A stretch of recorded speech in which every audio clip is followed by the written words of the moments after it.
Good day all, welcome to Backyard Gardening.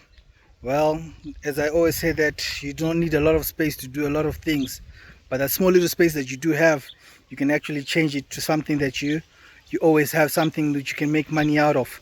So let's just go through our backyard farming or backyard farming. Yes, because it is still backyard farming. It's not much that we're doing, but that small little area. So here we are.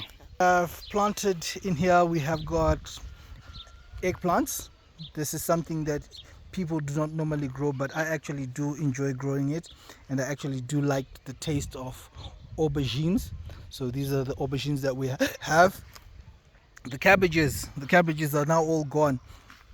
These ones that are left, we're just going to remove them because there's no way we're going to eat them, there's no way we're going to do anything. And then we're going to see what next to plant here, and this is going to be done soon because the rainy season is almost upon us. So there are going to be some challenges. I actually feel that the aubergines are the first ones which are going to be affected because of normally that is the normal way a lot of water then dumps itself. These tomatoes, we have done actually well with them. I'm a person who actually does not like trellising tomatoes. I like the self-determined ones, so that once we have grown them, we have harvested, we then weed them out. So this bed is now ready for weeding, and this should be done anytime soon. Then we always have our kale that is available, that is always done so that we can give people to eat, or I can't even sell people to eat, but this is always a vegetable that is here. Then as we remove one plant of tomatoes, we always plant the next batch. So this is the next batch of tomatoes. This is the batch that we have planted to replace the current tomatoes, so that we do not need to purchase tomatoes at home.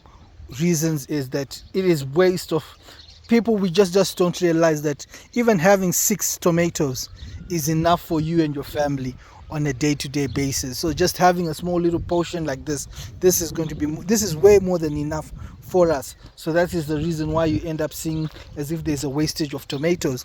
But this is what you just need to do. Just one small little bed. And if you have got 6 to 10 plants, it does well.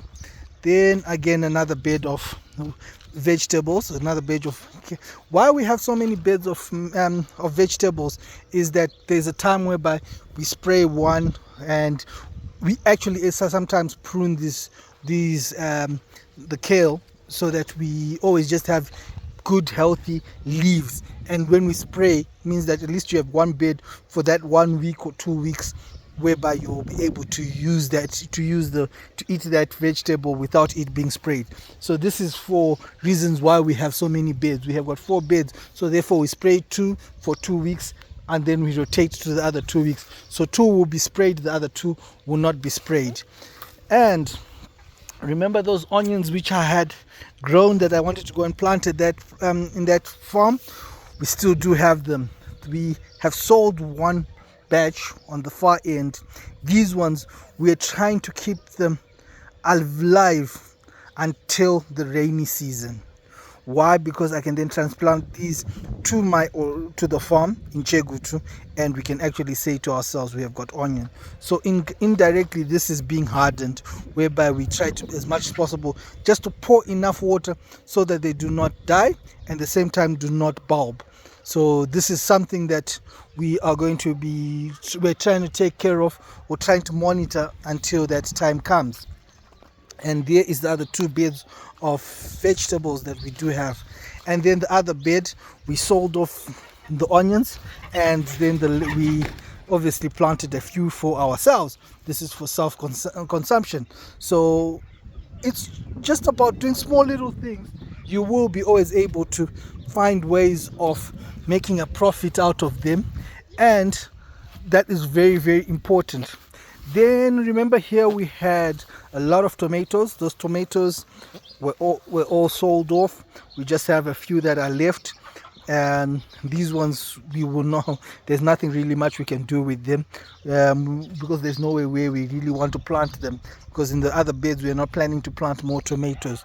So these tomatoes, we don't know, we have just left them there. But as you can see, we have planted a lot of eggplant. I'm just worried about once the rainy season comes, what will happen to the eggplants. Will they be affected? If they are not affected, I'll be happy. If they're affected, it happens. And I also have got to be thinking about doing some more seedlings, because I'm also planning this year that if the rain, I believe that the rains are down at the farm. So when the rains are good, it means that you will get a good harvest. So we will be planning at the farm to probably plant some cabbages and some other products. So this needs to be done now. The seedlings need to be planted now so that they are ready for that time of around October, November, December and January.